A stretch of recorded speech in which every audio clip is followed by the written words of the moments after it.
வாழைப்பழம் தின்றால் வாய் நோகும் என்று சொல்லி தாழைப்பழம் தின்று சாவெனக்கு வந்ததடி.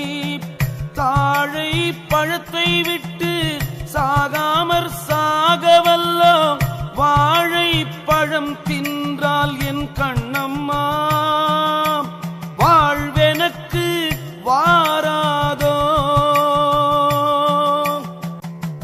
பையூ